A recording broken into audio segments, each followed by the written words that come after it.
क्या आप जानते हैं, क्या आपको मालूम है कि अगर आप इस तरह से बच्चों को पढ़ाएंगे तो बच्चों का इंटरेस्ट पढ़ाई में बढ़ेगा और वो फन में सीख भी लेंगे। तो आज मैं लेके आई हूँ आपके लिए 2 in 1 एक्टिविटी। एक तो होने वाली है ब्रेन जिम एक्टिविटी, दूसरी एक्टिविटी कौन सी है आगे वीडियो में पता चलेगी, तो वीडियो को एंड तक जरूर देखिएगा। चलिए आइए अब शुरू करते हैं वीडियो को।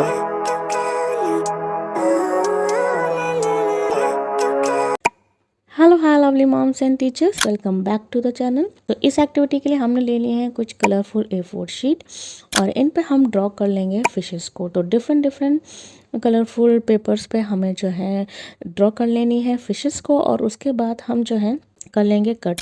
तो ये कुछ इस तरह से हमने कर ली है कट।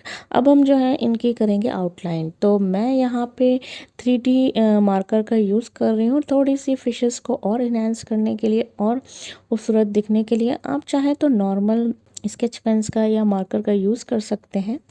तो हमारी ये सारी फिशेस रेडी हैं। हमने यहाँ पे दोनों चीज़ का यूज़ किया है, 3D मार्कर का भी मैंने यूज़ किया है और स्केच पेन्स का और नॉर्मल मार्कर का भी यूज़ किया है।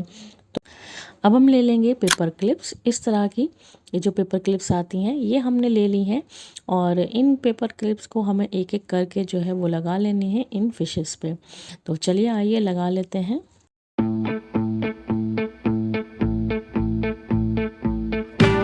फिशेस में लग गया है पेपर क्लिप। अब हमने लिया है इस तरह की जो मैग्नेटिक शीट्स आती हैं, ये इजीली आपको किसी भी क्राफ्ट शॉप पे, स्टेशनरी शॉप पे मिल जाएगी।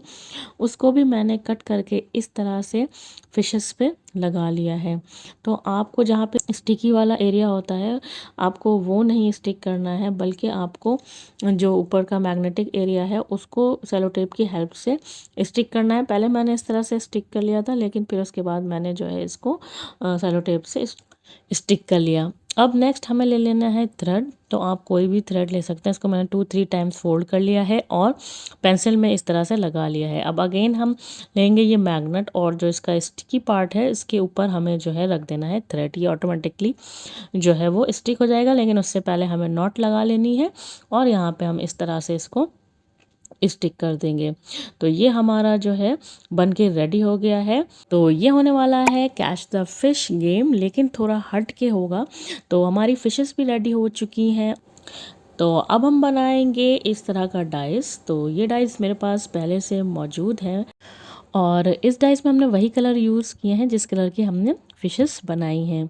तो आइए फर्स्ट वाली एक्टिविटी मैं करके दिखाती हूँ आपको। इस तरह से बच्चे को डाइस देना है। बच्चा जो है वो इस डाइस को रोल करेगा और फिर जो भी आएगा, फॉर एग्जांपल यहाँ पे आया है पिंक कलर, तो अब बच्चे को पिंक कलर वाली फ़िश जो है वो कैच करनी है। तो इस तरह से क्या होगा कि ये ब्रेन जिम एक्टिविटी तो हो ही रही है, आई एंड हैंड कोऑर्डिनेशन हो रहा है, बच्चा फोकस कर रहा है और जो है बच्चा कलर को रिकॉग्नाइज कर रहा है। आप साथ साथ कलर्स नेम भी पूछ सकते हैं। लेकिन सेकंड एक्टिविटी कलर्स नेम नहीं है, बल्कि सेकंड एक्टिविटी होने वाली है एक इंग्लिश एक्टिविटी से रिलेटेड। तो सेकंड एक्टिविटी हम बनाएंगे अपोजिट वर्ड्स।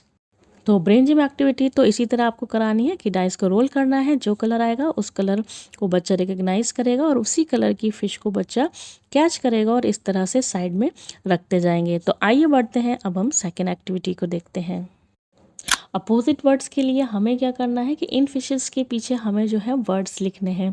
तो शुरू में हम बहुत इजी अपोजिट वर्ड्स जो है वो सिखाते हैं, तो वही हमें यहाँ पे लिख लेना है। फॉर एग्जांपल यहाँ पे मैंने लिख लिया है गुड और बिग। तो इस तरह के हमें जो है वर्ड्स को लिख लेना है। तो यहाँ पे हमने सारे जो है वो फिशेस पे वर्ड्स सारे लिख लिए हैं। अब इनको हम जो है वो फिशेस को सीधा कर लेंगे। सारी फिशेस को हम सीधा करके रख लेंगे और अब हम अगेन से डाइस लेंगे और बच्चों को डाइस रोल करनी है। अगर इस तरह क्रॉस वाला आया तो यानी कि नो चांस। अब हमें फिर से डाइस रोल करवानी है। अब आया रेड कलर, तो रेड कलर की कोई भी फ़िश बच्चे को कैच करनी है और कैच करने के बाद उस फ़िश को देखना है कि उस फ़िश के पीछे क्या लिखा हुआ है और यहाँ पे जो भी वर्ड लिखा होगा उसका उसे अपोजिट बताना होगा, या फिर आप इस तरह के एक रिटन पैड ले लें अगर आप साथ साथ प्रैक्टिस भी कराना चाह रहे हैं तो। और बच्चे को इस वर्ड का अपोजिट जो है वो आपको लिख के दिखाना होगा। यहाँ पे आया है ओपन, तो ओपन का अपोजिट हो गया क्लोज्ड। और अगर आपके पास तरह की रिटन पैड नहीं है, आप नॉर्मल नोटबुक भी ले सकते हैं। तो इसी तरह से जो है जो हो जाए उसे साइड में रख दीजिए, अगेन से रोल कराइए और अगेन से जो है फ़िश को कैच कराइए, और जो भी फ़िश आए उसे बच्चे को पलट के देखना है कि उसमें क्या वर्ड लिखा हुआ है, और उसका अपोजिट आपको वो बताएगा, या फिर आप लिखवा लीजिए। अगर आप क्लासरूम में यूज़ कर रहे हैं इस गेम को, बहुत ईजिली आप इसे यूज़ कर सकते हैं, तो आप 1 बाय 1 ब्लैक बोर्ड पर लिखवा सकते हैं। तो लिखवाने से क्या होगा कि बच्चे साथ साथ जो हैं वो स्पेलिंग भी लर्न करते जाएंगे जब बच्चे लिखेंगे इसे तो। और आप नॉर्मली ऐसे ही नोटबुक पे लिख के दे दीजिए कि इसके अपोजिट वर्ड लर्न करो या इसके अपोजिट वर्ड लिख के दिखाओ, तो थोड़ा वो बोरिंग लगता है। लेकिन जब आप इस तरह से घर पे बनाएंगे इस गेम को और इस तरह से अपोजिट वर्ड्स को कराएंगे, तो बच्चा जो है बहुत खुशी खुशी इसे जो है लर्न करेगा। एक तरीके का ये गेम भी हो गया, तो बच्चा यहाँ पे फन करता हुआ लर्न करेगा अपोजिट वर्ड्स को, और साथ साथ वो लिख भी रहा है तो उसकी प्रैक्टिस भी हो रही है।